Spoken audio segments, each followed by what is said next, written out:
Good morning everyone. Yes, Kedar, Saba, Suryavanshi, Arshi, Aditya, BK, Gyan, हाँ, good morning, good morning. Justin, Jasmeen Kaur, जल्दी जल्दी आ जाइए बेटा।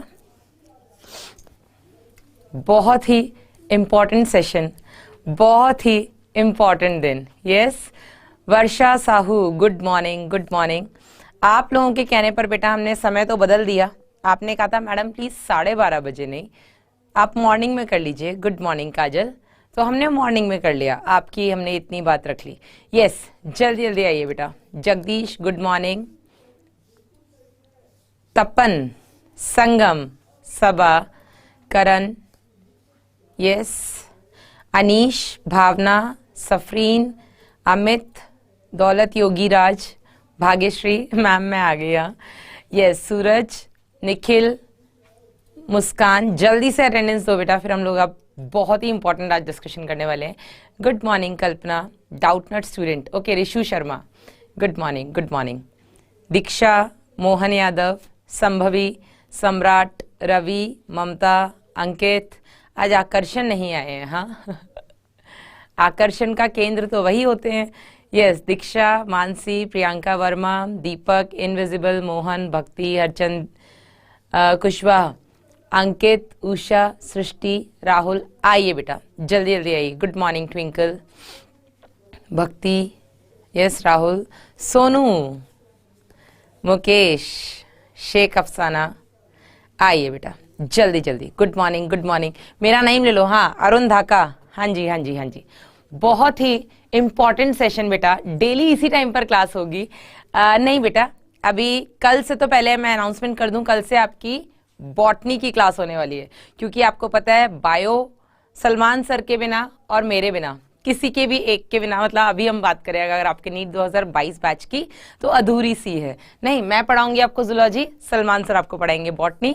तो एक वीक बेटा हम लोगों ने पढ़ ली है जूलॉजी, अब इस वीक आपका लगेगा बॉटनी का नंबर। यस, अजय, लक्ष्मण, करण, मनीष, हाँ जी डॉक्टर साहब, आइए आइए आइए आइए आइए।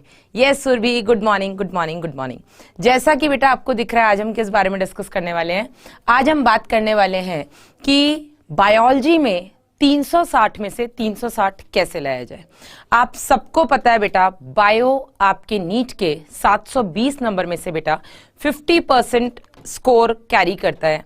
और 50% बेटा अगर आप पिछले 2019 से मैं बात करूंगी, 2019, 2020 और 2021 तीन एग्जाम बेटा हमारे सामने ऐसे आ चुके हैं जिनको अगर हम देखें, yes Sangam, I saw you बेटा, यस सचिन, शिव, चलो थोड़ी देर और नाम ले लें, सबके अटेंडेंस ले लें।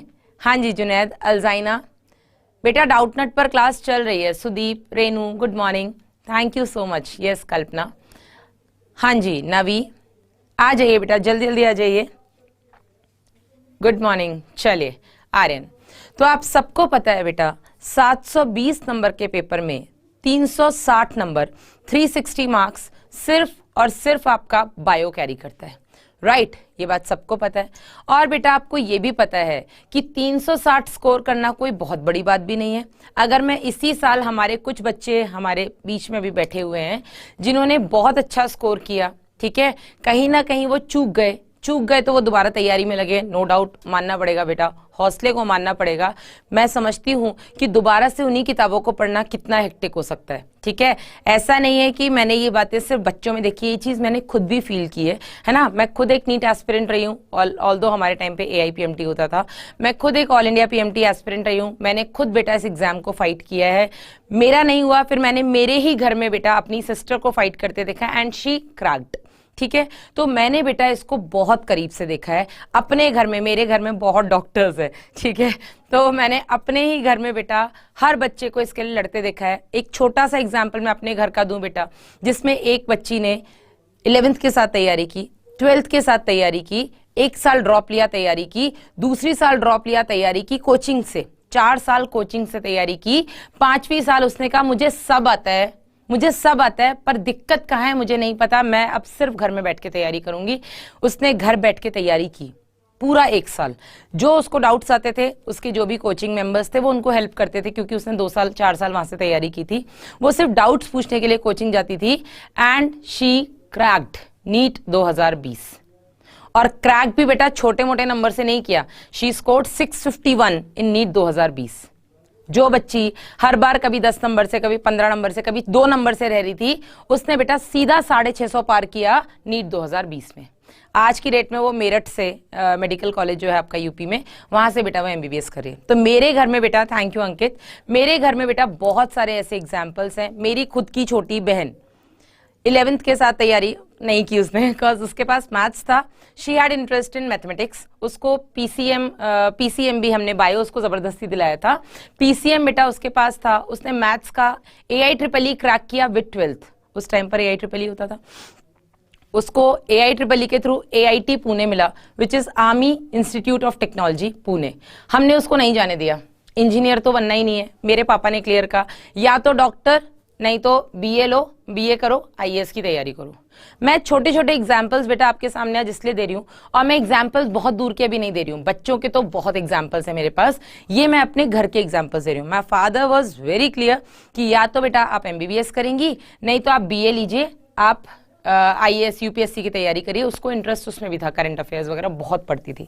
यस, आप मेरठ मेडिकल कॉलेज से बगल से ही हो, ठीक है। चलिए, तो अरुण आप तो डेली अपनी क्लास में आते हैं, मैं आपको बच्ची का नाम भी बता दूंगी, मेरी कजन ही है ना। चलिए, तो बेटा हमने उसको इतना फोर्स किया, उसको बायो बिल्कुल पसंद नहीं था, उसने 2 साल ड्रॉप लिया सिर्फ बायो के लिए, 2 साल ड्रॉप लिया बायो के लिए।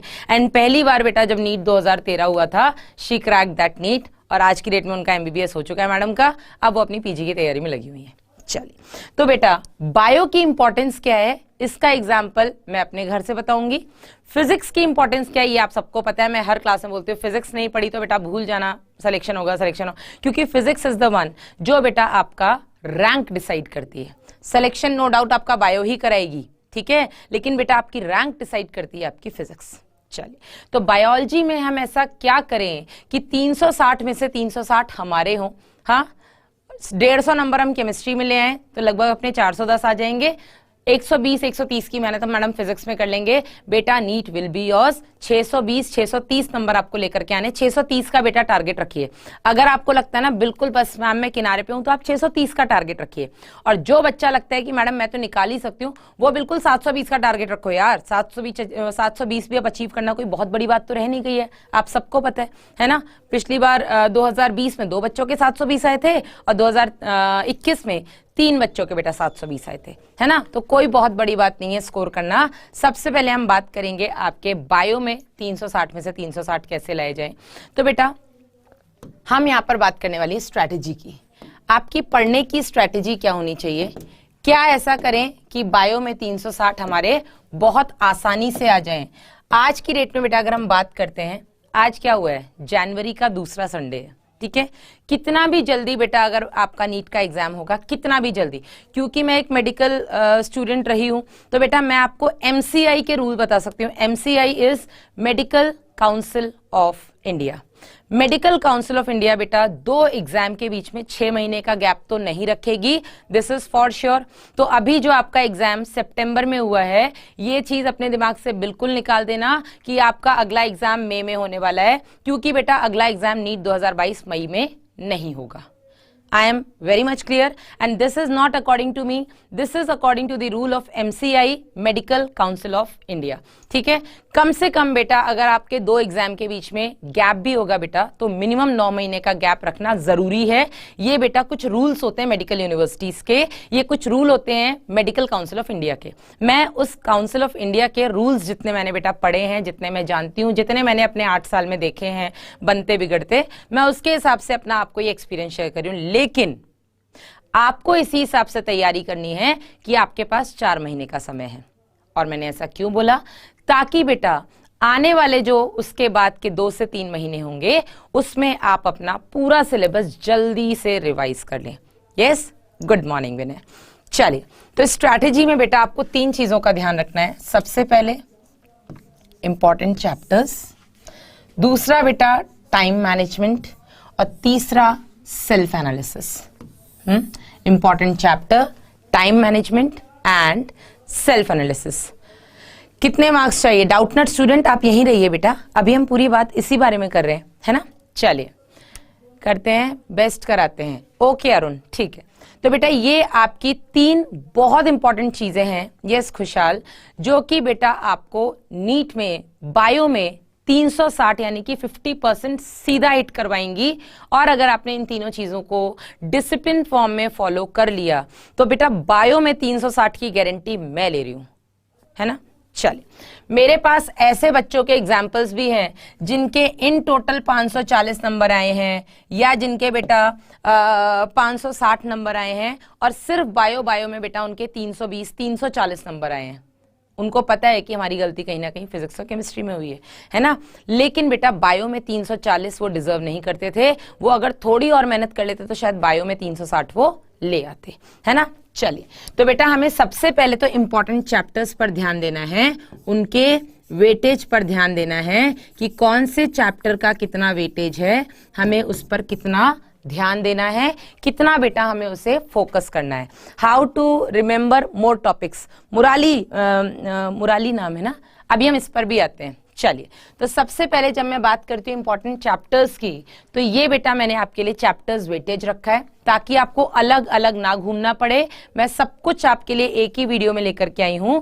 ये बेटा आपके लिए इंपॉर्टेंट चैप्टर वाइज वेटेज है। तो यहां से हमें एक चीज समझ में आ रही है कि मैम एनिमल किंगडम बहुत इंपॉर्टेंट सा लग रहा है, 4 क्वेश्चन आ रहे हैं यहां से। हाँ, आपको मॉर्फोलॉजी एनाटॉमी बहुत इंपॉर्टेंट लग रही है, आपको बायोमोलिक्यूल सेल वगैरह वाला चैप्टर बहुत इंपॉर्टेंट लग रहा है। अब आप बोलोगे कि मैडम अगर हम यहाँ पे इंपॉर्टेंट चैप्टर्स पे ध्यान देंगे तो हम 360 नंबर कैसे लाएंगे, क्योंकि एक क्वेश्चन अगर इस चैप्टर से आ रहा है तो वो भी तो 4 नंबर का है ना। मैंने ये तो बोला ही नहीं कि आप उनको छोड़ दीजिए, मैंने तो बिल्कुल नहीं बोला। मैंने तो सिर्फ इतना बोला कि इंपॉर्टेंट चैप्टर्स को पहले कवर करिए, ठीक है। इंपॉर्टेंट चैप्टर्स से कुछ भी नहीं छूटना चाहिए। तो यहां पर बेटा हम जल्दी से एक बार वेटेज गो थ्रू कर लेते हैं जल्दी से, फिर हम आगे बढ़ेंगे। तो जैसे हम बात करते हैं आपके क्लास 11th वर्सेस 12th की, तो 11th में you have 22 chapters and 12th में यू हैव 16 चैप्टर्स, ठीक है। और बेटा मैं आपसे बहुत इजी सी बात करूंगी, बहुत ही सिंपल वर्ड्स में आज हम खेलने वाले हैं कि आप इन 38 चैप्टर्स में से सबसे पहले तो 38 का आधा कितना होता है, 19। आप 19 वो चैप्टर्स निकालिए जो यूं हो जाएंगे आपसे, जैसे microbes in human welfare. Microbes in human welfare important भी है और बेटा बहुत ही इजी है, राइट। द लिविंग वर्ल्ड हो गया, बेशक एक क्वेश्चन है पर इजी है। आपका बेटा सेल वाला चैप्टर हो गया। अगर मैं बताऊं 2019 में बेटा इतना टुच्चा सा क्वेश्चन आया था सेल से कि बताओ जो सेलुले ई सेलुला जो ऐड किया गया था पॉइंट, वो कौन से साइंटिस्ट ने दिया था। यहीं पे मेरे बच्चे बता देंगे अभी आधे से ज्यादा। हाँ, सेल थ्योरी को मॉडिफाई किया गया था 55 में, जो कि बेटा रुडोल्फ वर्चो ने किया था। और वो जो मॉडिफिकेशन में ओमनिस सेलुले ई सेलुला बेटा जो आपका शब्द दिया गया था, या जो आपकी वो एक स्टेटमेंट एड ऑन किया गया था, वो किसके द्वारा किया गया था, वो बेटा किया गया था रुडोल्फ वर्चो द्वारा, राइट अर्चना, है ना। कितना सिंपल। तो बेटा आपको ना एनसीईआरटी के बाहर नहीं जाना है, क्योंकि मैं हमेशा कहती हूं बेटा तुम ही हो माता पिता तुम्ही। क्लास 11th की एनसीईआरटी, क्लास 12th की एनसीईआरटी, है ना। आपको इन दोनों एनसीईआरटीज को हमेशा अपने पास रखना है, हमेशा अपने पास रखना है।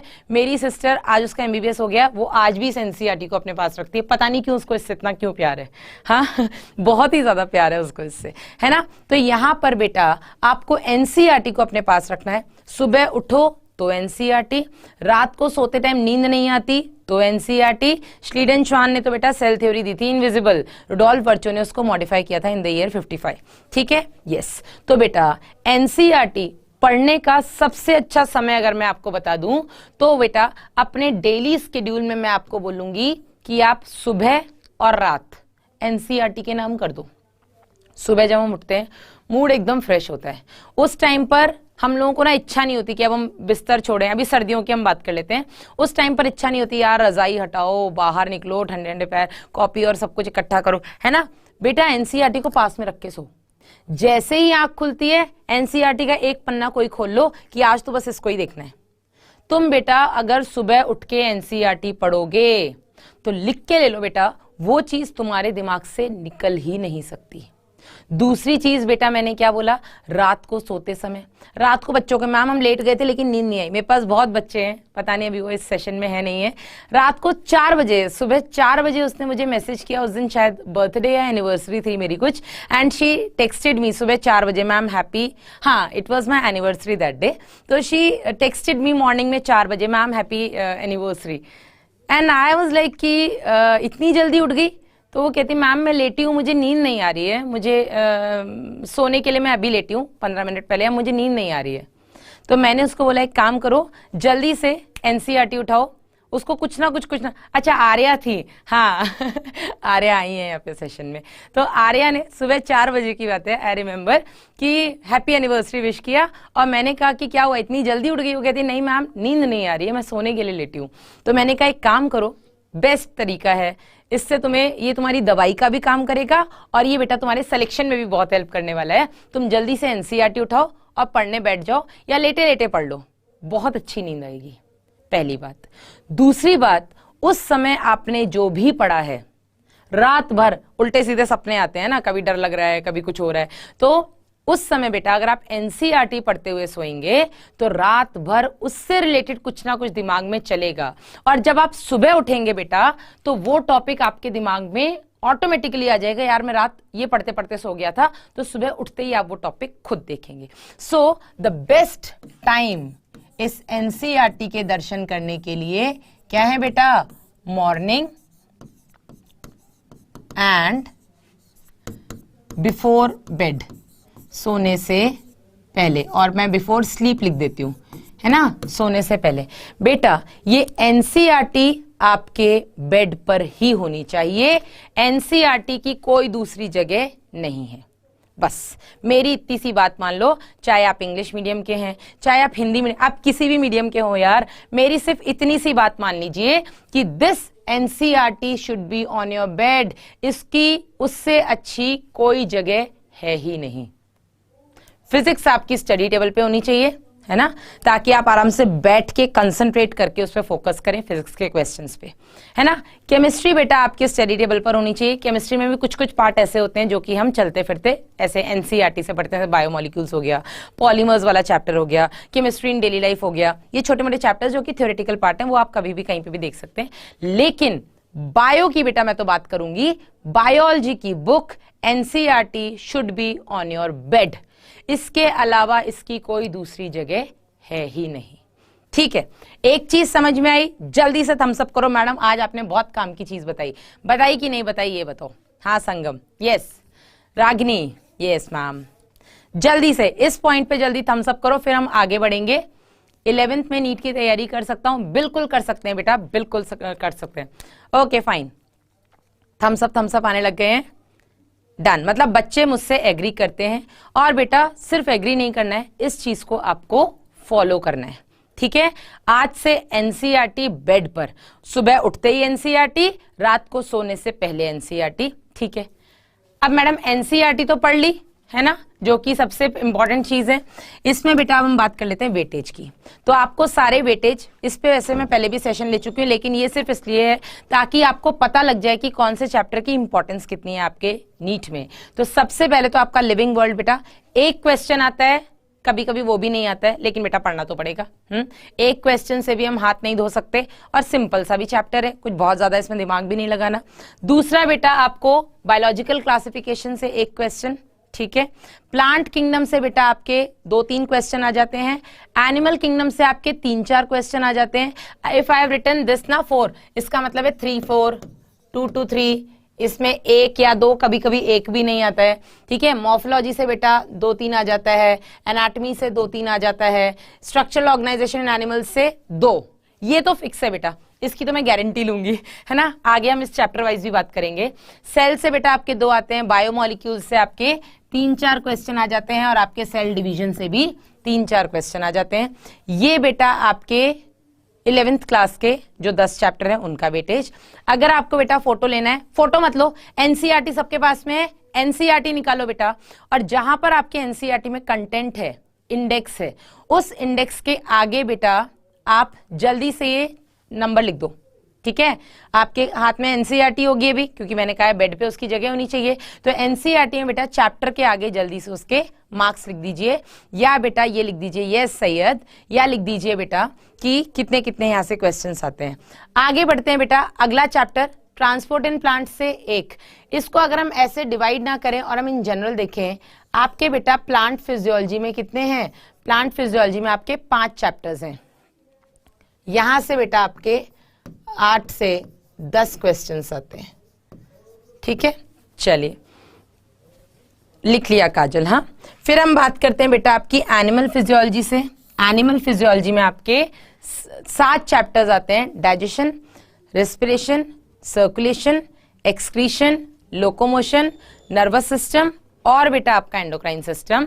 यस, तो यहां बेटा इस 7 चैप्टर का अगर हम वेटेज की बात करें, आपकी ह्यूमन फिजियोलॉजी की बेटा अगर हम बात करें, तो ह्यूमन फिजियोलॉजी से मैं बार बार बोलती हूं 12 से 15 क्वेश्चंस आते हैं। इस पूरी यूनिट से मिला करके 12 से 15 क्वेश्चंस आते हैं।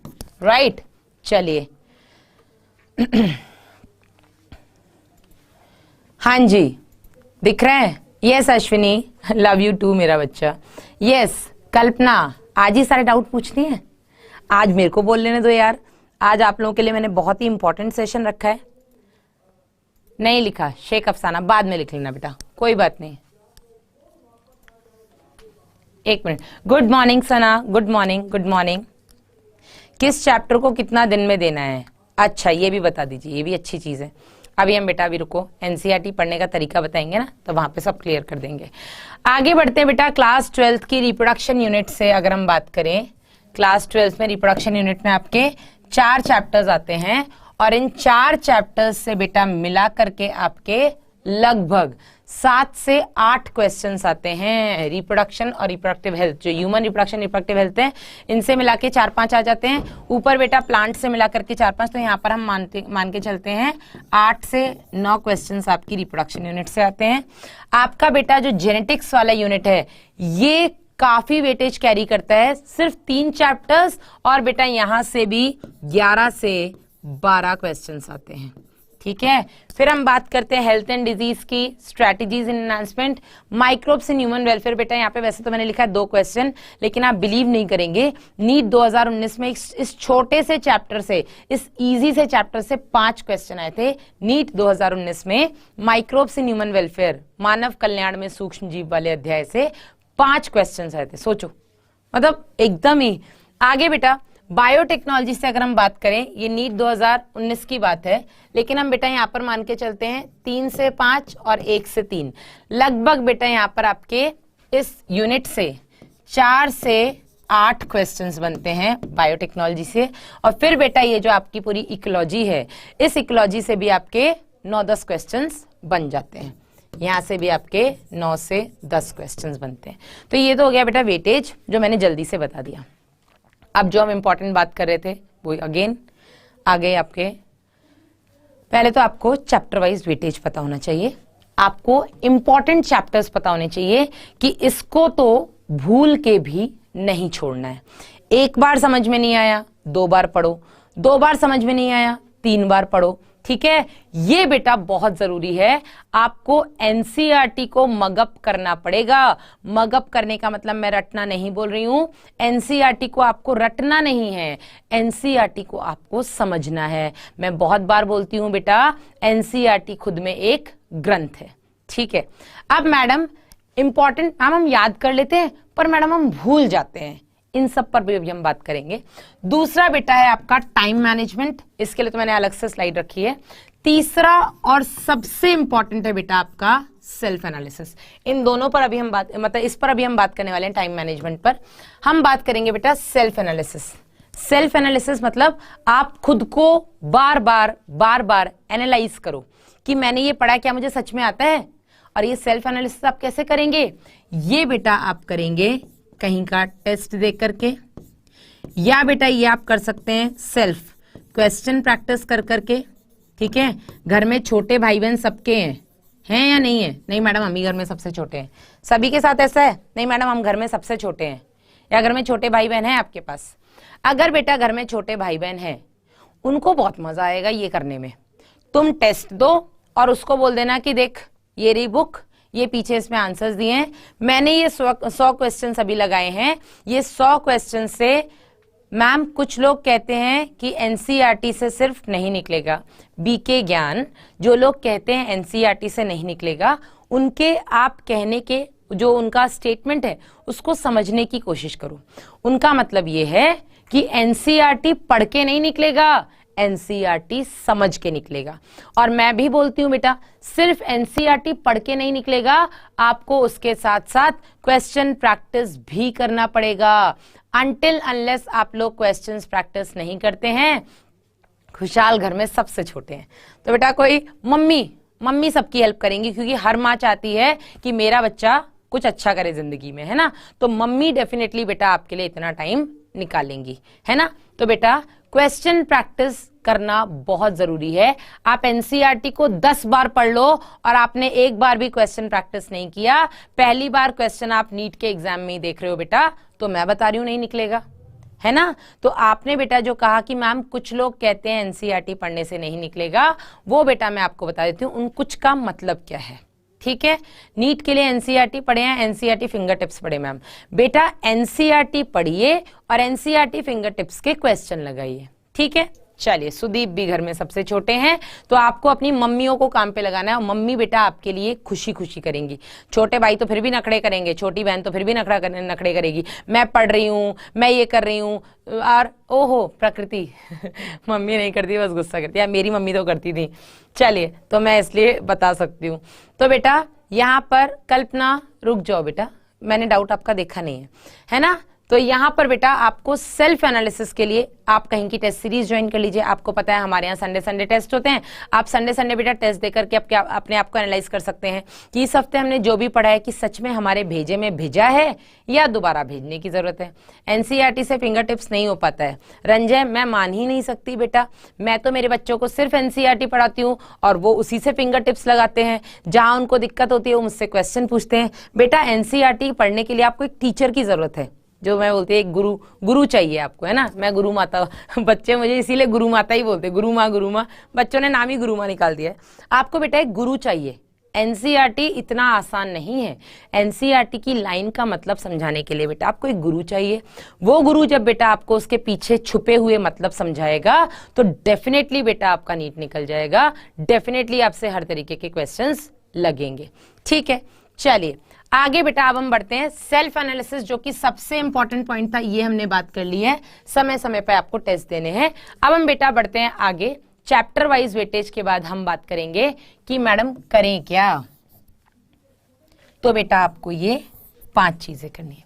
सबसे पहले तो आपको मास्टर करना है एनसीईआरटी को विद हाइलाइट्स। एनसीईआरटी में आप जितनी बार पढ़ते हैं, आप जितनी बार तो नहीं, एक ही बार हाईलाइट कर पाएंगे, आप बेटा एनसीईआरटी को हाईलाइट करते चलें। ये लाइन इंपॉर्टेंट है, ये लाइन इंपॉर्टेंट है, ये लाइन इंपॉर्टेंट है। मैं बेटा इंपॉर्टेंट में एक चीज ऐड करना चाहूंगी और वो ये कि जो लाइन मैंने बोली वो इंपॉर्टेंट है बेटा, ये तो कंफर्म है। अगर मैं पढ़ा रही हूं, आपके कोई भी टीचर आपको पढ़ा रहे हैं और बेटा अगर हम आपको बता रहे हैं कि ये लाइन इंपॉर्टेंट है, यहां से नीट में क्वेश्चन आया तो वो इंपॉर्टेंट है, उसमें कोई दौराए नहीं है, उस चीज को तो हाईलाइट करना ही करना है। लेकिन इंपॉर्टेंट का मतलब आपके लिए क्या है बेटा? इंपॉर्टेंट का मतलब आपके लिए, आपको लगता है ये लाइन तो मैं भूल ही जाऊंगा, इसमें थोड़ा टफ सा शब्द दे दिया है, आप बेटा उसको अलग से हाईलाइट करेंगे। आपको पता होना चाहिए ये वो लाइन है जो मैडम ने बताई थी इंपॉर्टेंट है, और ये वो लाइन है जो मुझे लग रही है इंपॉर्टेंट है। मुझे क्यों लग रही है इंपॉर्टेंट? क्योंकि बेटा यहां से इसमें एक ना खतरनाक चीज दी है, थोड़ी घुमाई हुई चीज दी है, या इसमें थोड़ा सा कुछ हार्ड वर्ड दिया है और ये मुझे याद नहीं रहेगा, इसलिए मेरे लिए इंपॉर्टेंट है, मुझे इसको हाईलाइट करना है। यस, मुझे तो सारी लाइन से इंपॉर्टेंट लगती है। मतलब बेटा आप सही पथ पर जा रही हो, एनसीईआरटी की हर एक लाइन इंपॉर्टेंट है। Thank you Sangam. यस, ये चीज बेटा आपको ध्यान रखनी है। मेरी तो बुक ही खराब हो गई है हाईलाइट करते करते। कोई बात नहीं खुशहाल, सब टॉपर्स की बुकों का यही हाल होता है, सबकी बुक खराब होती है हाईलाइट करते करते, साइड में इंपॉर्टेंट लिखते लिखते। जितनी बार नई चीज पढ़ते हैं उतनी बार बेटा इंपॉर्टेंट चीजें उनको मिलती जाती हैं, कुछ ना कुछ वो साथ में लिख देते हैं। आगे बेटा हम बढ़ते हैं, make flow charts and flash cards. अब यहाँ पे फ्लैश कार्ड्स का क्या मतलब है बेटा, तो आपके लिए फ्लैश कार्ड का मतलब वही है, ये देख लो, ये मेरे कुछ बच्चों की दीवार है। ये बेटा एक बच्चे की दीवार है जो अभी क्लास में बैठा हुआ है, मैं नाम नहीं लूंगी। ये हमारे एक उस बच्चे की दीवार है जो अभी क्लास में बैठा हुआ है, उसकी दीवार पे बेटा ये स्टिकर्स लगे हुए हैं। ये मेरी एक बच्ची का दीवार है जो अभी एमबीबीएस कर रही है, ठीक है। यहाँ पे आपको अगर देख रहे हो तो यहाँ पे एक स्टेथोस्कोप टंगा हुआ है, ठीक है। तो ये मेरी एक ऐसी बच्ची का दीवार है जहाँ पे मैडम ने दीवार पे स्टेथोस्कोप भी टांगा हुआ है और पूरे नोट्स से उनकी दीवार भरी हुई है। ये संगम, राइट, ठीक है। तो ये हमारा एक बच्चा है, यहाँ पे डॉक्टर साहब हैं मनीष जी, ये बेटा मनीष की दीवार है। मनीष की दीवारों पे कुछ इस तरीके से हाइलाइट्स चिपके हुए हैं। ये बेटा मेरी एक ऐसी बच्ची की दीवार है जो एमबीबीएस अभी कर रही हैं। ये मेरे एक ऐसे बच्चे की दीवार है जो अभी एमबीबीएस कर रहे हैं। दीवार पे स्टेथोस्कोप लटका हुआ है और पूरी दीवार बेटा नोट्स से भरी हुई है। जब बेटा ये बच्चे अपना सिलेक्शन करवा चुके हैं, ये एक मेडिकल कॉलेज में पहुंच चुके हैं, इनको भी लगता है कि ये चीजें भूल सकते हैं, जब ये स्टिकर बना के अपनी दीवार पे चिपका सकते हैं, तो आप क्यों नहीं? आप नहीं चिपका सकते? आपको लगता है बहुत ज्ञानी है, नहीं हम सिर्फ एनसीईआरटी हाईलाइट करेंगे और हमें सब याद हो जाएगा? नहीं बेटा, बिल्कुल भी नहीं। इवन मैं भी, अब मेरी दीवार इतनी रंगीन नहीं थी इसलिए मैंने मेरी दीवार का फोटो तो नहीं लिया, लेकिन मैं भी बेटा जो चीजें मुझे लगता है मैं भूल जाती हूँ। अब मेरा ज्यादा से ज्यादा समय कहाँ निकलता है, या तो ऑफिस में, या बेटा मुझे मेरा ज्यादा समय निकलता है घर में, किचन में, है ना। तो मेरे स्टिकर्स लगे हैं घर की किचन में, है ना। ऑफिस में बेटा बैठने का टाइम ही नहीं है, बैक टू बैक क्लासेस रहती हैं, तो यहाँ पे कुछ भी इंपॉर्टेंट होता है तो इधर आई मेंटेन अ डायरी, और बेटा मैं लैपटॉप में जल्दी जल्दी एंट्री करती हूँ, ये काम है आज का, ये काम है, ये काम है, ठीक है। तो यहां पर बेटा आपको ये चीज का बहुत ध्यान रखना है। गुड मॉर्निंग बेटा, मैम मेरी भी रंगी हुई है दीवार। चलिए, तो ये बेटा मैंने कहा flow charts and flash cards. Flow charts आप अपनी किताब में बना सकते हैं। फ्लो चार्ट बेटा, हाँ मनीष कुमार की दीवार ये रही मैडम, हाँ। तो फ्लो चार्ट्स बेटा आप अपनी नोटबुक में बना सकते हैं, फ्लो चार्ट आप अपनी बुक में बना सकते हैं, लेकिन नोटबुक बेटा मैं थोड़ा मेरे बच्चों को नहीं अलाउ मतलब परमिट करती हूँ, बायो में स्पेशली। रीजन है कि बाद में आपको सिर्फ एनसीईआरटी पढ़नी है, तो नोटबुक में नोट्स बना के समय बर्बाद करना क्यों है। एनसीईआरटी पढ़ो, जो भी लगता है वहीं पे लिखो, जो एडिशनल लगता है कि हम भूल जाएंगे, है ना, जिसको हमने 4 बार हाईलाइट किया है, हाँ यही तो बेटा राजेंद्र, इसी चीज के लिए मैं बता रही हूँ, जो इतना सारा याद नहीं रह पाता है उस उतने सारे को बेटा ऐसे नोट्स बना बना करके दीवार पे चिपका लो, और उस दीवार पे चिपकाओ जहां पर आप अपने दिन का सबसे ज्यादा समय निकालते हैं। नाइस आभा, है ना, जहां पर आप अपने दिन का सबसे ज्यादा समय गुजारते हैं। इवन अगर आप वॉशरूम में भी बेटा 15 मिनट से ज्यादा गुजारते हैं तो एक छोटा सा कोई एग्जाम्पल अपने वॉशरूम में भी लगाई दो स्टिकर के साथ, है ना, ताकि मेरी दीवार भी भर गई है चिपकाते चिपकाते कम पड़ गई रूम की दीवार। तो बेटा आप अपने, यस दीपक गुप्ता बोलिए अपनी बात, तो आप अपने अगर वॉशरूम में भी 20 मिनट से 15 मिनट से ज्यादा समय देते हैं तो एक स्टिकर पे कुछ इंपॉर्टेंट जो भी आपको लगता है, जैसे एनिमल किंगडम के मैडम हम एग्जाम्पल्स ही भूल जाते हैं, तो एक काम करो सारे एग्जाम्पल्स अपने छोटे छोटे उसमें बनाओ, फाइलम मोलस्का का, फाइलम आर्थ्रोपोडा का, फाइलम आपके इकानोडर्मेटा का, और लो वॉशरूम में चिपका दो। डेली सुबह शाम जाते जाते नजर तो पड़ेगी कम से कम। ये देखो ये वर्षा साहू की दीवार है ना। तो इसी तरीके से बेटा, यस दीपक अब आपका डाउट नहीं आया है, हाँ जी, तो ये चीज आपको समझ में आई। सबसे पहले तो आपको एनसीईआरटी को मास्टर करना है। मास्टर करना है मतलब बार बार आपको एनसीईआरटी पढ़नी है, बार बार आपको एनसीईआरटी पढ़नी है विद हाइलाइट्स। आपको हाईलाइट करना है जो कुछ भी इंपॉर्टेंट है उस चीज को, ठीक है। फिर हाईलाइट करने के बाद भी अगर आपको कुछ लगता है ये चीज तो मैं भूल जाऊंगा, इसकी तो शक्ल बता रही है, ये मेरे दिमाग में ज्यादा देर नहीं बैठेगी, तो बेटा जिसकी शक्ल तुम्हें खराब लगे कि ये तो दिमाग में बैठेगी नहीं ज्यादा देर, उसको जल्दी से स्टिकर पे लिखो और बेटा उसको चिपका लो। बायोलॉजी आप पूरा कवर करा देंगी मैम? बेटा मैं पूरी जूलॉजी कवर करवा दूंगी, सलमान सर पूरी बॉटनी कवर करवा देंगे, तो बायो आपकी कवर हो जाएगी, आप बिल्कुल भी चिंता नहीं करें, ठीक है। ये समझ में आया बेटा दूसरा पॉइंट।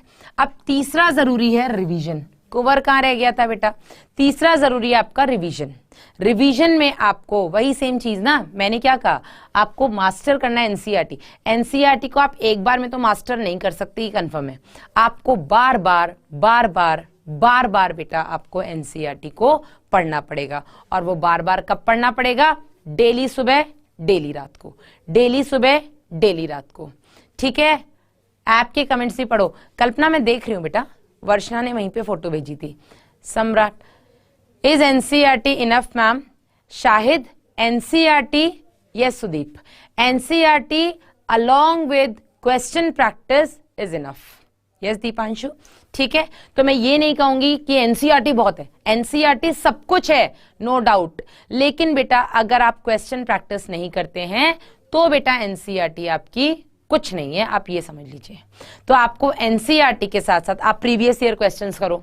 ठीक है, आप कोई भी ऐसी बुक ले लो जो कि एनसीईआरटी बेस्ड है, आप उससे रिलेटेड सारे क्वेश्चंस करिए, है ना। तो आपको सिर्फ एनसीईआरटी नहीं पढ़नी है, मतलब पढ़ना तो सिर्फ एनसीईआरटी है, लेकिन उसके बेटा क्वेश्चन सॉल्व कहां से करें? कोई ऐसी बुक से जो कि बेटा आपके एनसीईआरटी से रिलेटेड हो। आप पूरा साइंस कवर करा देंगी बेटा। साइंस में हमारी क्लासेस चल रही हैं, सुबह फिजिक्स की, फिर केमिस्ट्री की, फिर बायोलॉजी की। तो इस तरीके से आपका कवर हो जाएगा अगर आपको नीट की तैयारी करनी है तो। मैम आप क्लास 10th को भी पढ़ाओ। आशुतोष, अभी फिलहाल में जो अपना रैंकर बैच चलता है एक सुपर 100 नाम से, मैं उसमें 10th पढ़ा रही हूँ। अच्छा लग रहा है मुझे 10th बच्चों को पढ़ाना। हाँ चलिए, यस यस जुनैद, बिल्कुल सही है। यहाँ पर एटलीस्ट कितनी बार पढ़नी है एनसीईआरटी? बहुत अच्छा क्वेश्चन है अल्जाइना। एटलीस्ट आपको 5 बार एक चैप्टर पढ़ना है। अब जैसा एक खुशहाल ने एक क्वेश्चन पूछा था कि मैम एक चैप्टर को पढ़ने में कितने हमें दिन लगाने चाहिए, तो बेटा इसका मैं आपको अब जवाब दूंगी कि कोई स्टैंडर्ड टाइम नहीं है कि ये चैप्टर आपका 1 दिन में हो जाना चाहिए, कि ये चैप्टर आपका 4 दिन में होना चाहिए। कोई टाइम नहीं है बेटा।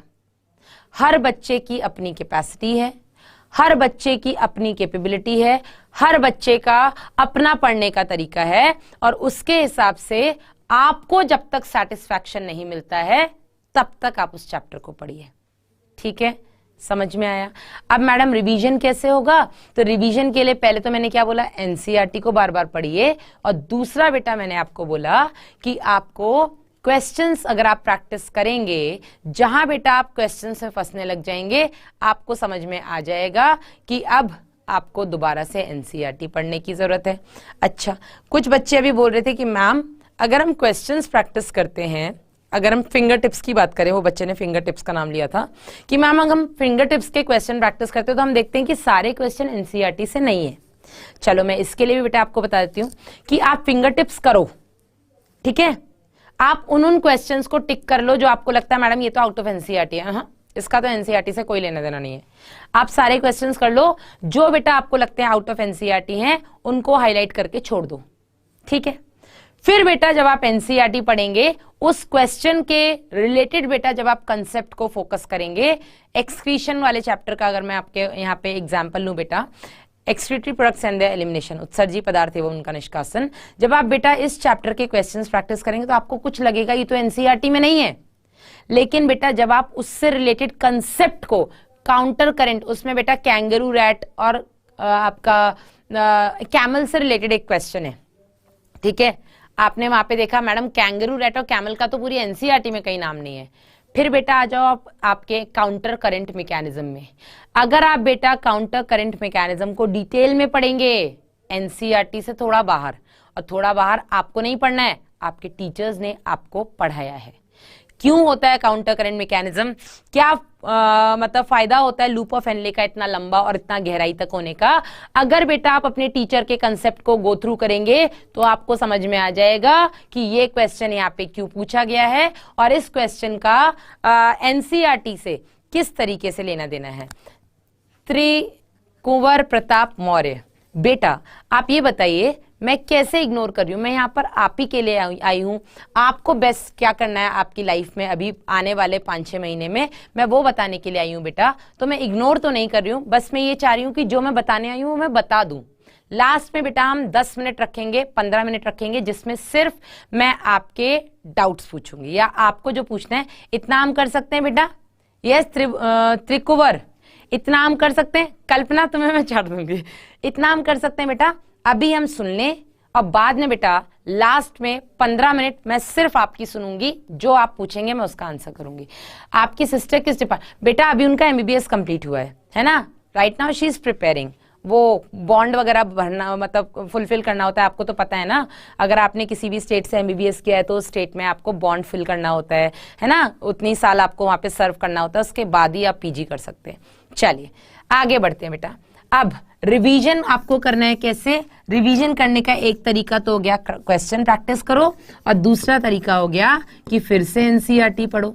अब एनसीईआरटी पढ़ने का बेटा मैंने आपको समय तो बता दिया कि आपको सुबह पढ़नी है और सोने से पहले पढ़नी है, लेकिन यहां पर अगर हम बात करें बेटा क्वेश्चन प्रैक्टिस कब करें मैम, क्वेश्चन प्रैक्टिस तो बेड पे नहीं होगा, करना भी मत, बेड पे बेटा बैठ के क्वेश्चन प्रैक्टिस मत करना, आपको बेड पे सिर्फ पढ़ाई करनी है, वो भी सिर्फ बायो की। मैथ फिजिक्स और केमिस्ट्री अगर बेड पे लेकर के गए ना बेटा, जिंदगी में कभी नहीं होगी। यस सना रुक जाइए बेटा, रुक जाइए प्लीज, समझ नहीं आता है ज्यादा इंपॉर्टेंट क्या है, तो बेटा उसे समझाने के लिए हम बैठे तो हैं, आपको डेली सेशन चल रहे हैं, आपके डेली क्लासेस हो रही हैं, प्रीवियस ईयर क्वेश्चंस हो रहे हैं, हर चीज तो हम आपको बता रहे हैं, ये इंपॉर्टेंट है, ये इंपॉर्टेंट है, ये इंपॉर्टेंट है, छूट कैसे रहा है बेटा। हाँ एनसीईआरटी को कितनी बार पढ़ें, ये अभी बच्चे ने पूछा था, अभी बताते हैं बेटा। तो आपको before sleep and after bed, after sleep है ना, बोलते हैं ना सोने से पहले और जगने के बाद सबसे पहली चीज जो आंखों के सामने आनी चाहिए वो आनी चाहिए आपकी एनसीईआरटी। अब मैडम क्वेश्चंस कब प्रैक्टिस करें, तो बेटा क्वेश्चन प्रैक्टिस करें, इसको आप लें एज फिलर।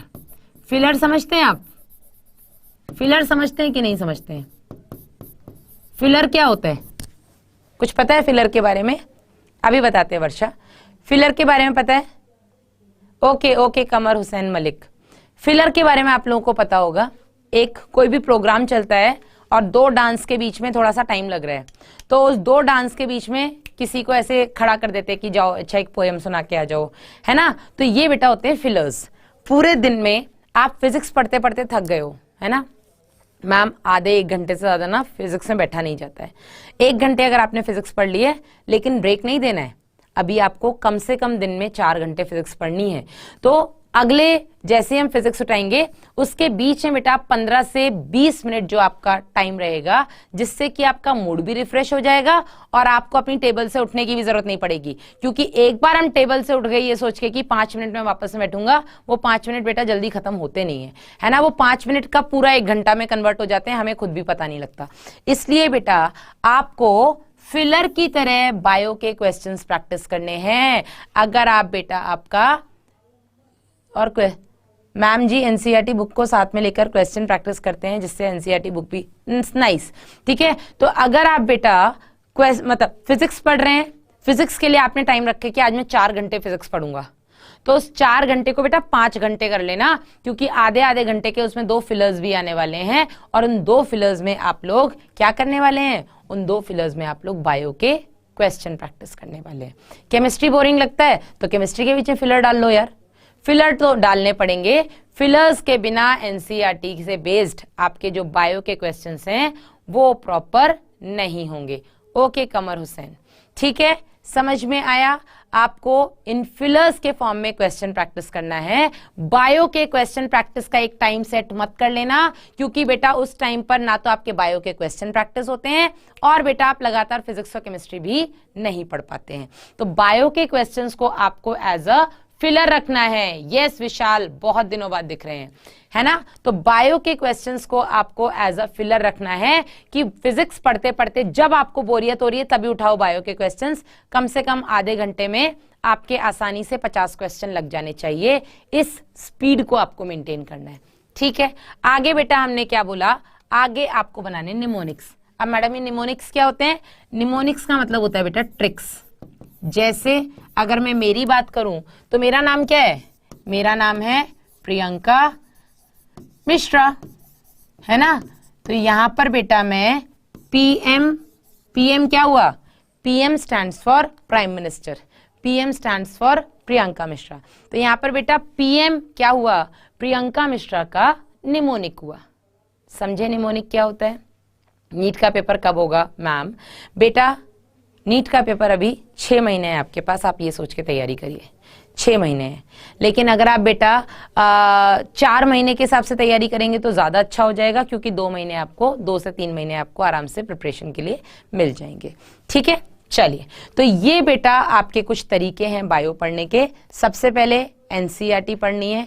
एनसीईआरटी में आपको मास्टर बनना है कि कोई, जैसे मुझसे आज आप लोगों ने, अगर जो बच्चे मुझसे पढ़ते हैं वो मुझे ये चीज़ उन्होंने नोटिस की होगी कि बहुत बार बेटा मैं ऐसे बोलती, जैसे मैं काइटिन पढ़ा रही थी उस दिन बायोमोलिक्यूल्स में, तो मैंने कहा कि वो जो बिल्कुल पॉलीसेक्राइड्स में आखिरी पैरे की जो लास्ट लाइन है उसमें गलत लिखा हुआ है कि काइटिन एक हेट्रोपॉलीसेक्राइड है, उसको गलत कर लेना, वहां पे उसको करेक्ट कर लेना, उसको होमोपॉलीसेक्राइड कर लेना, है ना। ऐसा क्यों है बेटा? क्योंकि मैंने एनसीईआरटी बहुत बार पढ़ी है, मैं आज भी एनसीईआरटी पढ़ती हूँ। तो बेटा जब तक ये चीज आपकी लाइफ में ना आ जाए कि मुझे पता है कि कौन से पेज नंबर नहीं याद हो चलेगा, लेकिन मुझे ये पता है कि उस वाले पेज में राइट ऊपर कॉर्नर की वो तीसरी लाइन है, जब तक बेटा ये चीज आपके फिंगर्स में ना आ जाए तब तक बेटा समझना कि अभी हमें एनसीईआरटी और पढ़ने की जरूरत है।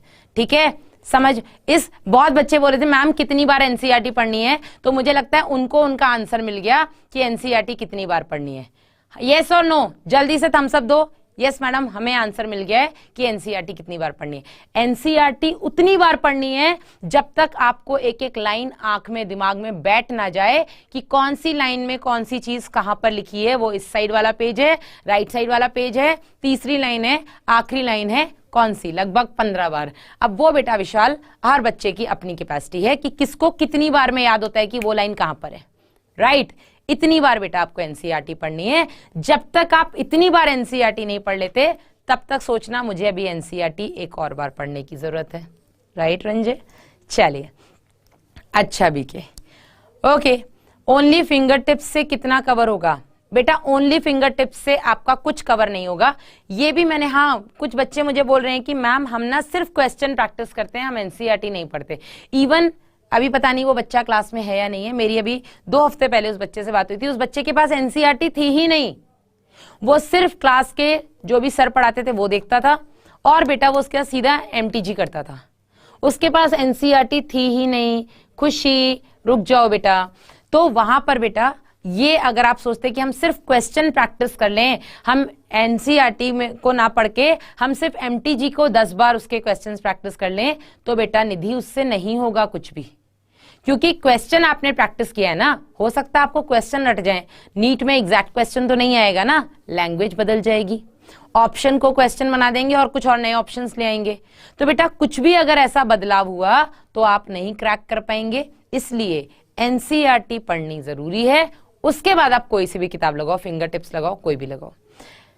एनसीईआरटी की कौन सी बुक पढ़े? हाय हाय, एनसीईआरटी की बेटा कौन सी बुक है? ये पढ़नी है आपको, ये बायोलॉजी, ये क्लास 11th एनसीईआरटी, ये क्लास 12th एनसीईआरटी।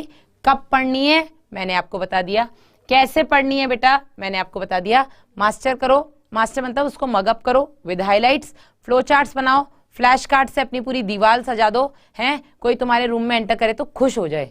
और ये बेटा दीवार सिर्फ आपको सजाने के लिए नहीं सजानी है कि हम लोगों को दिखा सके कि हम इतना पढ़ते हैं, ये बेटा आपको इसलिए सजानी है ताकि आपके डाउट्स ना रहें। ठीक है, समझ में आया? यस। चलिए, तो ये बेटा छोटी छोटी सी चीजें जो कि आपको एनसीईआरटी कवर अप करने में हेल्प करेंगी। विक्रम जो आप लिख रहे हैं जिसके मॉड्यूल्स, बेटा मैं मॉड्यूल्स के फेवर में इसलिए नहीं हूं क्योंकि कहीं ना कहीं वो मॉड्यूल पढ़ने के बाद भी आपको एनसीईआरटी तो पढ़नी पड़ेगी ना, इसलिए आप एनसीईआरटी पढ़ो बेटा। क्यों पढ़ना है आपको? डन, आगे बढ़े। बायो में 360 का टारगेट है, नाइस। तो तैयारी बेटा उसी हिसाब से होनी चाहिए। ये बेटा हर किसी के घर में ये दीवार होनी चाहिए, क्योंकि यही बेटा दीवारें हैं जो कल को यादें बनाती हैं। यस। चलिए, अब बढ़ते हैं हम आपके टाइम मैनेजमेंट की तरफ। अब बेटा मैम काइटिन वाला कौन सा पेज नंबर है? पेज नंबर नहीं पता है मुझे, सिर्फ इतना पता है कि एनसीईआरटी में पॉलीसेक्राइड्स हेडिंग है, बायोमोलिक्यूल्स के अंदर पॉलीसेक्राइड्स में नीचे ग्लाइकोजन का चित्र बना हुआ है और ग्लाइकोजन के ऑपोजिट वाले जो पेज है राइट साइड, उसमें ऊपर का जो पैराग्राफ है उसमें लास्ट लाइन इज काइटिन वाली। ठीक है, चलिए। यस शेख अफसाना, आज बेटा मैडम बिजी हैं, तुम्हें समझाने में। तो पहले समझ लो। अभी वो त्रिकुवर भी पूछ रहे थे कुछ, तो मैंने आपसे क्या बोला बेटा कि मुझे टाइम दे दो, अभी मुझे मेरा बोलने दो, उसके बाद बेटा आप लोगों को जो बोलना है आप वो बोलिएगा। 15 मिनट में सिर्फ आपके डाउट्स लेने के लिए रखूंगी, ठीक है बेटा? यस मैम, नोट से पढ़ते हैं, तुरंत फिंगर टिप्स बनाते मैम जी। चलिए आगे बढ़ते हैं बेटा। टाइम मैनेजमेंट जो कि सबसे मुश्किल चीज है, तो यहाँ पे क्योंकि बेटा मैं सिर्फ और सिर्फ बायो की बात कर रही हूं, तो बायो को आपको कैसे मैनेज करना है मैंने वो बता दिया है। आपको बेटा अपनी लाइफ में कुछ नाइस मनीष, आपको अपनी लाइफ में कुछ टारगेट सेट करने हैं। लाइफ में टारगेट्स मतलब आपको बेटा यहाँ पर डेली के कुछ टारगेट सेट करने हैं कि डेली हमें इतना तो करना है। तो डेली बेटा आपको बायोलॉजी के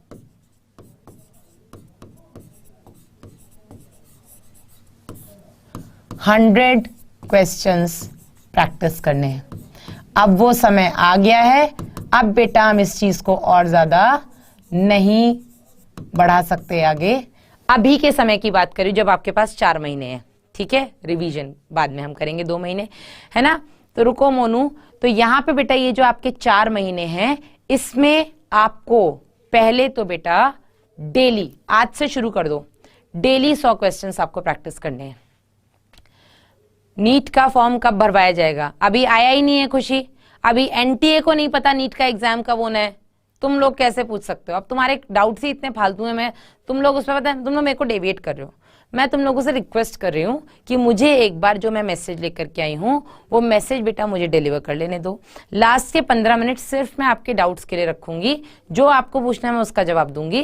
फिर बेटा ऐसे क्यों बोल रहे हो कि मैम आप हमारे डाउट्स नहीं देख रहे हो, आप हमें इग्नोर कर रहे हो, मैम आप ऐसा क्यों कर रहे हो? बेटा क्यों, मुझे बोल लेने दो ना प्लीज। यस, चलिए तो बेटा मैंने क्या बोला, अब वो समय आ गया है कि हमें डेली, हिंदी मीडियम से मैम जी हार्डली मैटर्स, चाहे आप हिंदी मीडियम से हो चाहे आप इंग्लिश मीडियम से हो, प्रैक्टिस तो बेटा करनी पड़ेगी अगर नीट निकालना है तो, ठीक है? आगे बेटा 100 क्वेश्चंस आपको डेली से स्टार्ट, आज से डेली स्टार्ट कर देने हैं। अब ये 100 क्वेश्चन जरूरी नहीं है कि मैम आज तो हमने कुछ पढ़ा ही नहीं, 100 क्वेश्चन कैसे लगाएं? अब तक तो बहुत कुछ पढ़ा है ना।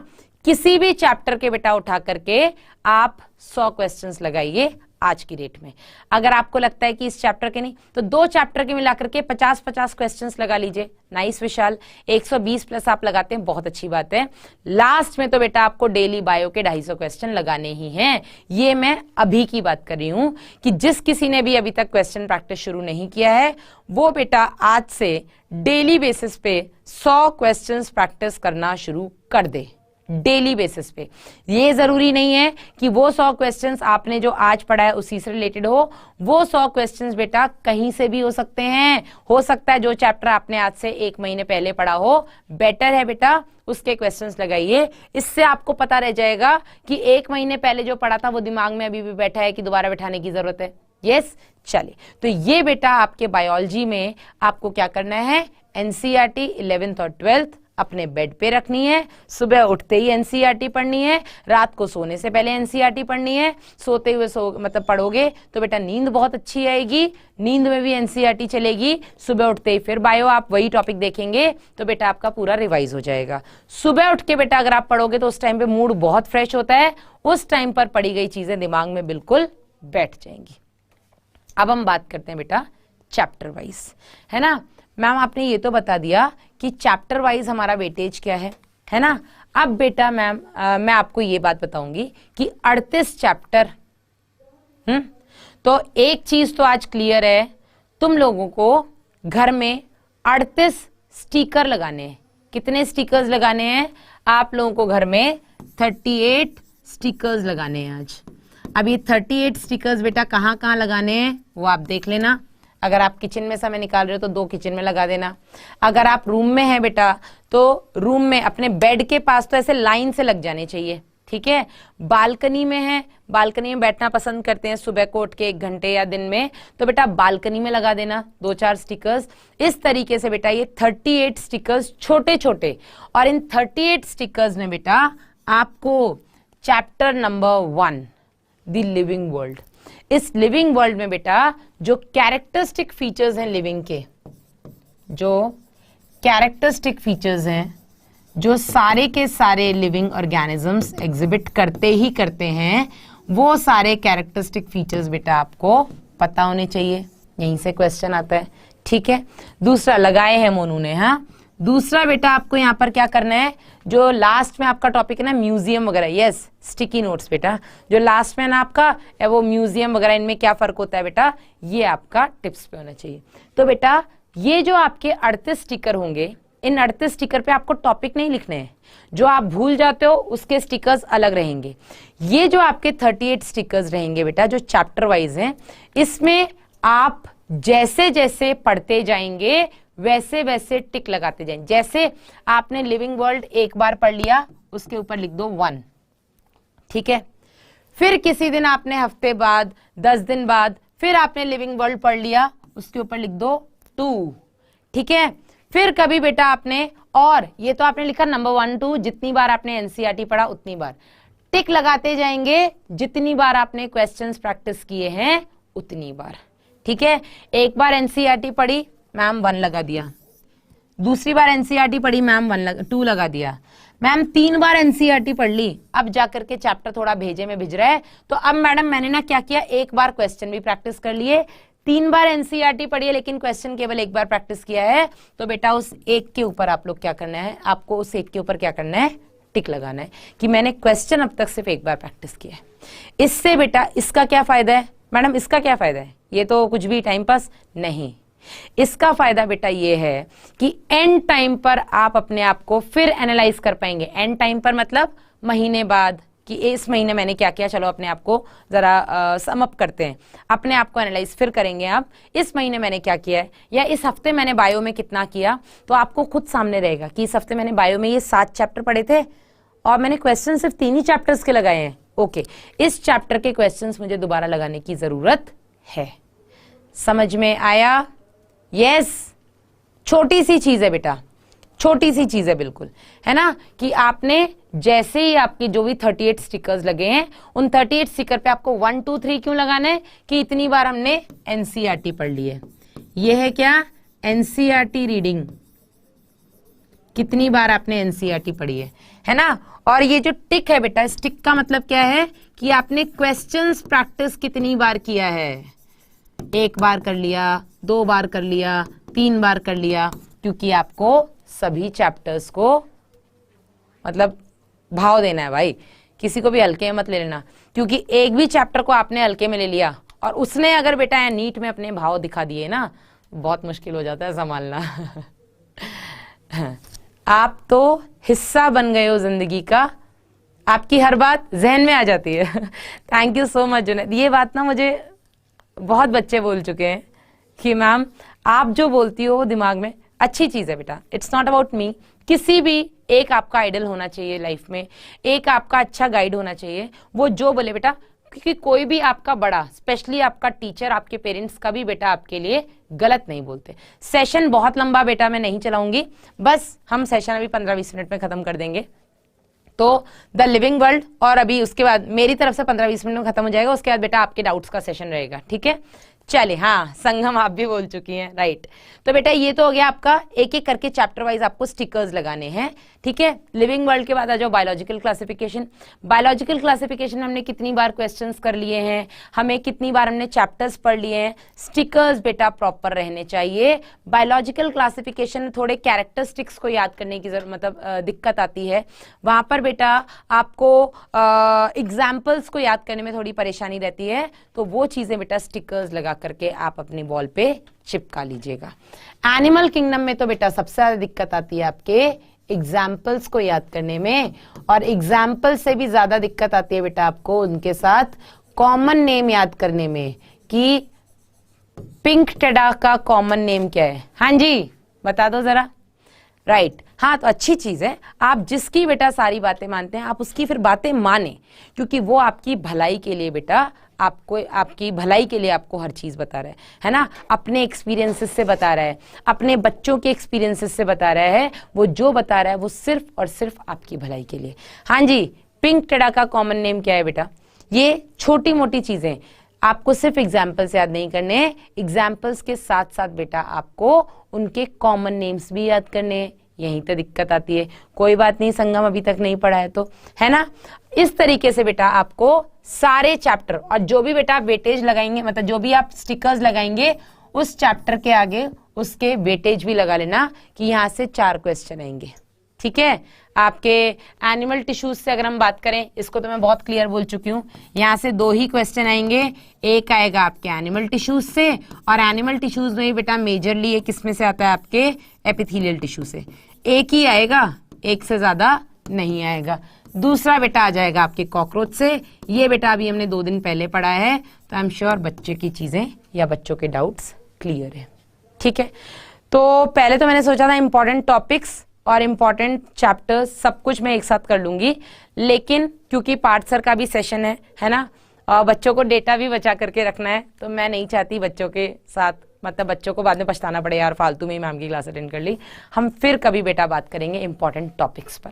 आज की डेट में हम लोगों ने बेटा बात की important chapters to be focused on the basis of weightage.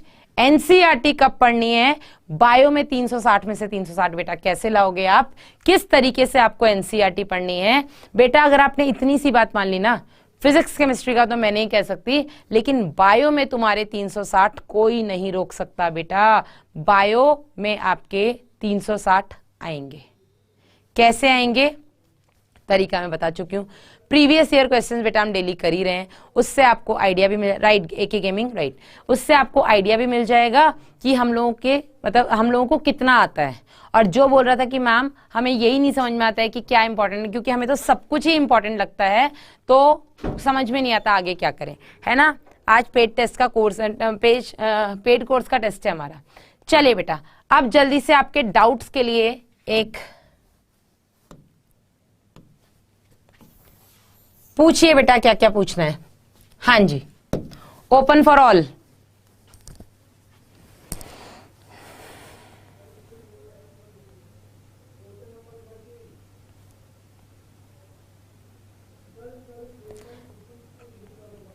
Time management बेटा बताया तो है मैंने आपको। बायो के लिए मैंने आपको टाइम मैनेजमेंट बताया। सुबह और रात को आपको एनसीईआरटी पढ़नी है, दिन में बेटा आपको, यस रंजय का क्वेश्चन अच्छा है मैम, पीवाईक्यूज कितने साल के करें। तो बेटा मैं आपको यही बोलूंगी कि नीट 2013 से लेकर के नीट 2021 तक के आप प्रीवियस ईयर क्वेश्चंस करें। ठीक है, पहली बात। इसके अलावा बेटा अगर आपको इससे भी पहले के कोई भी क्वेश्चन मिलते हैं, तो उनमें बेटा जो आपके एनसीईआरटी से रिलेटेड क्वेश्चन है वो आप जरूर अटेम्प्ट करें, है ना। ये जो प्रीवियस 33 साल की किताबें, ये सब बेटा ना करें। 33 इयर्स के क्वेश्चंस जो आते थे पहले, है ना, उनमें और अब बेटा बहुत फर्क है, बहुत फर्क है। हाँ जी, सेल्फ स्टडी का टाइम बहुत कम मिलता है, क्लासेस में बहुत टाइम चला जाता है बेटा। क्लासेस एक तरीके से आपकी क्लास, उसका रिवीजन। बायोटेक्नोलॉजी टफ लगती है मैम, बेटा बायोटेक तो बहुत ईजी है। एक तो उसमें बायोटेक में ना फिक्स है यही क्वेश्चन आने हैं। सबसे बड़ी बात तो ये है कि बायोटेक में गिने चुने 20 क्वेश्चन फिक्स हैं कि इन्हीं में से घूम फिर के कुछ आ जाएगा, गिने चुने। चिंता मत करो विशाल, हम बायोटेक पढ़ेंगे तब आप आ जाना। केमिस्ट्री तो डूबी गई है, क्या करूं मैम, केमिस्ट्री को बेटा समय देना पड़ेगा, प्लीज भागो मत आप उससे। मैम प्लीज एनसीईआरटी वाली बुक बता दो। सबा ये तो मैं नहीं समझी, एनसीईआरटी वाली बुक बता दो मतलब। नाइस रियॉन्स प्ले, डीएनए का स्ट्रक्चर बताओ। बेटा आज हम पढ़ने नहीं आए हैं, आज हम सिर्फ आपकी स्ट्रैटेजी डिस्कस करने आए हैं कि क्या पढ़ना है, कैसे पढ़ना है, किस समय पढ़ना है। फिजिक्स वाला की बुक पढ़ता हूँ बेटा, क्यों, देखो मैं देखो किसी भी कोचिंग की, किसी भी प्लेटफॉर्म की बुराई नहीं करती हूँ, मैं किसी की बढ़ाई भी नहीं करूंगी, लेकिन मैं ये कहूंगी बेटा एनसीईआरटी पढ़ो ना। क्यों तुम्हें इधर उधर भटकना है जब तुम्हें लास्ट में पता है एनसीईआरटी ही पढ़नी है। टेस्ट की तैयारी कैसे करें, कौन से टेस्ट की यार, अगर तुम लोग पूरे हफ्ते जो तुम्हें पढ़ाया जा रहा है उस चीज को तुम लोग रेगुलर बेसिस पे गो थ्रू कर रहे हो, तो तुम्हें टेस्ट के लिए अलग से क्या पढ़ना है। एनसीईआरटी फिंगर टिप्स अच्छी है बेटा, आसिफ करो। वो बच्चा कहाँ गया,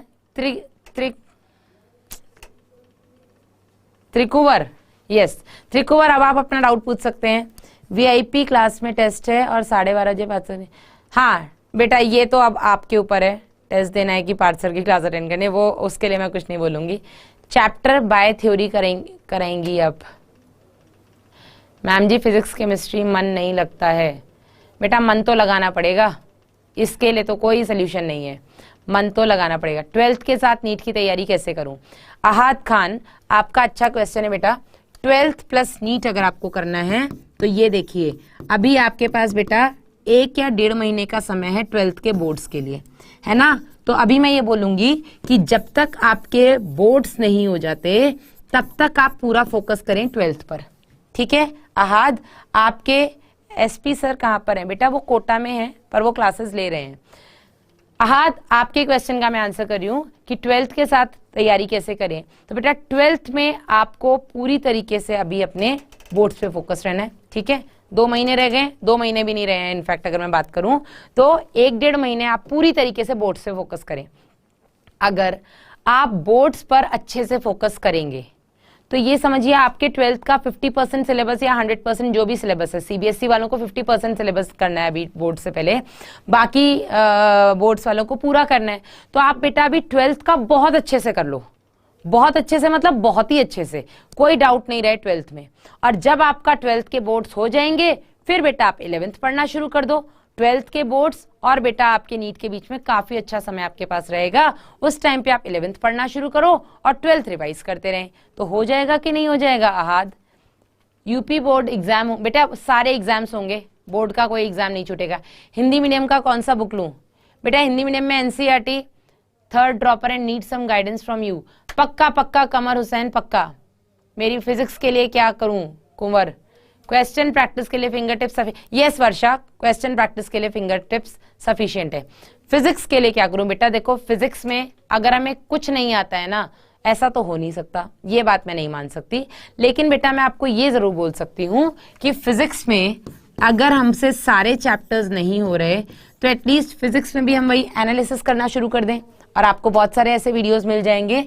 आप यहाँ पर भी बेटा वेटेज देखें यूनिट्स की, और जिस यूनिट की वेटेज ज्यादा है, मोर वेटेज वाले यूनिट को, मैं ये नहीं कहूंगी अगर बेटा आपको फिजिक्स में बहुत, तो आप पूरी अब फिजिक्स पढ़ ही लो और 6 महीने में पूरी फिजिक्स होने से भी रही, है ना। लेकिन बेटा मैं ये जरूर कहूंगी कि फिजिक्स में आप वेटेज देखना शुरू कर दें, जो ज्यादा वेटेज वाले चैप्टर्स हैं, जो ज्यादा वेटेज वाली यूनिट है बेटा उनको जरूर करें, उनको मत छोड़ देना।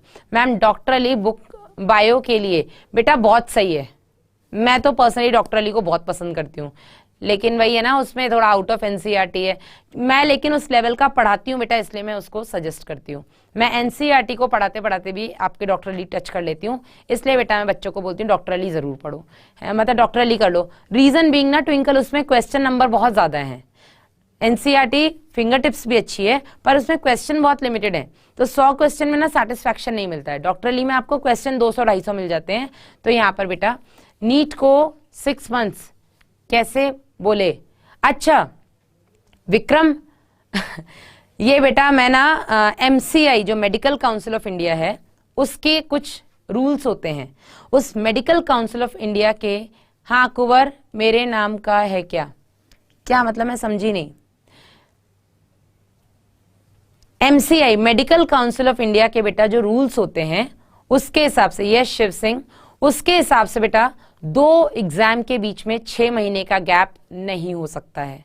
आपका प्रीवियस एग्जाम 2021 बेटा नीट सितंबर में हुआ था, उसके हिसाब से बेटा अक्टूबर नवंबर दिसंबर जनवरी फरवरी मार्च अप्रैल मई में आपका एग्जाम नहीं हो सकता, 8 महीने के गैप में भी एग्जाम नहीं हो सकता।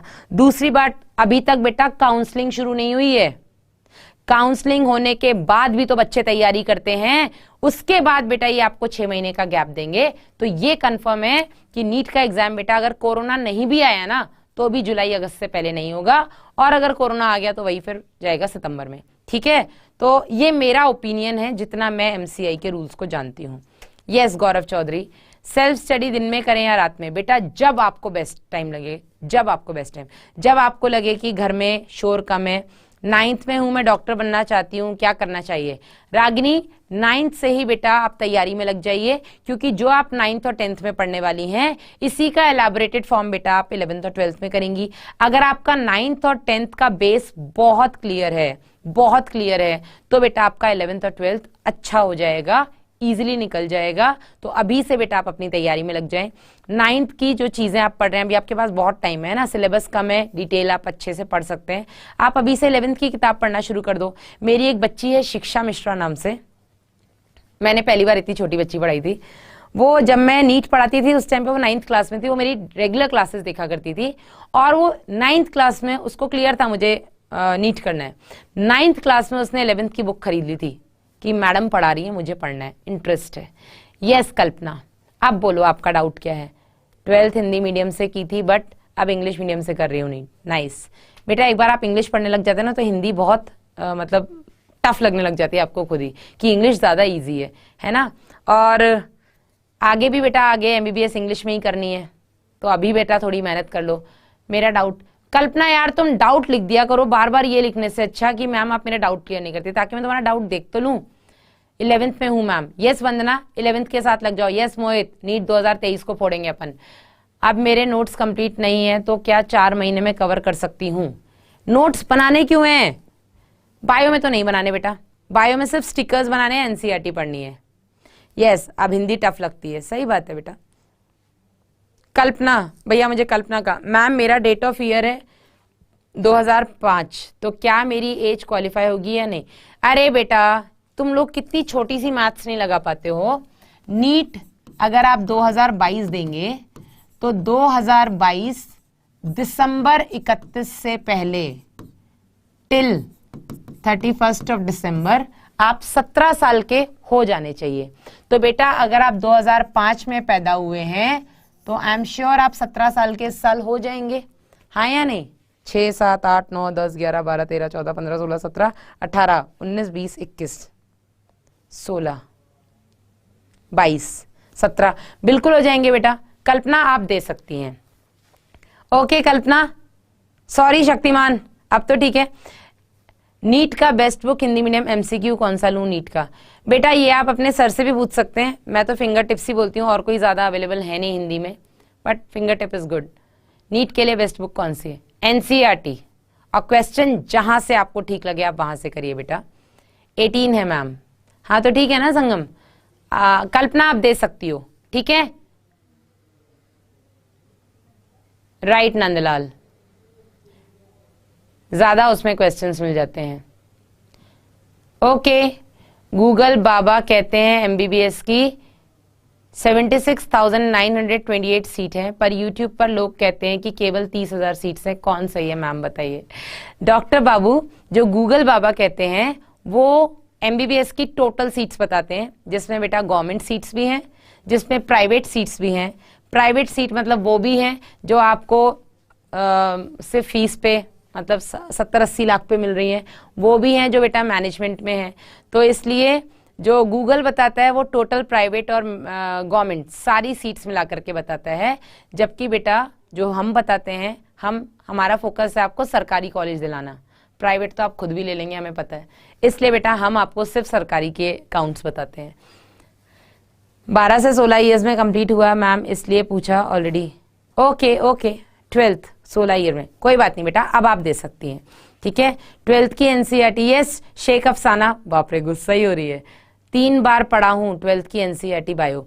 अहाद बेटा क्वेश्चंस भी प्रैक्टिस करिए, सिर्फ बायो पढ़ने से, बुक पढ़ने से कुछ नहीं होगा। I am little young, yes Muskan, you are free to make your aim, you are free to set your aim, जो आपको सेट करना है आप वो करिए। एम्स दिला दो मैम बस मैम गाइड करेंगी, मेहनत करिए बेटा आप, जहां मेहनत में कमी आ रही है वहां मैडम बैठी हैं आपके साथ। जहां पर आपको दिक्कत है मैडम आंख नहीं खुल रही है, चलो छोड़ो अब क्या एग्जाम्पल्स देने, लेकिन आप कॉपरेट मतलब आप मेहनत करो, हम पक्का आपको कॉपरेट करेंगे, जितना हो सकता है बेटा उतना कॉपरेट करेंगे। फार्मासिस्ट, इनऑर्गेनिक केमिस्ट्री समझ नहीं आती है, ये बेटा केमिस्ट्री वाले, मैम मैं 11th में हूं, मैं नीट कर सकता हूं? बेटा शिव आप नीट की तैयारी शुरू कर दीजिए, नीट तो आप 12th के बाद ही देंगे, आप बता नहीं रहे। यस आदित्य कनौजिया, डॉक्टर साहब बोलिए, हम लोग भी कुछ पूछ रहे हैं। हाँ जी सम्राट मैम आंसर दो ना प्लीज। शेख मुझे आपका ना क्वेश्चन नहीं मिला है। अफसाना मुझे सिर्फ आपकी ये चीज मिले कि मैम आंसर क्वेश्चन करते हैं, आंसर दो मैम कमेंट्स में क्वेश्चन। शेख यार तुम लोग शिकायत से बेटर है बार बार अपने डाउट्स लिख दो जिससे कि मुझे क्लियर रहे। आपसे पर्सनल गाइडेंस कैसे लें? डाउटनेट पे जुड़िए बेटा, हम आपको पर्सनली गाइड करेंगे। न्यू बैच है जिसमें आप पढ़ाती हो, कोई नीट का न्यू बैच है बेटा। नीट 2022 नीट 2023 सभी बैचेस में इंग्लिश में तो मेरा ही जा रहा है, मेरा और सलमान सर का। एमएमएस है, आप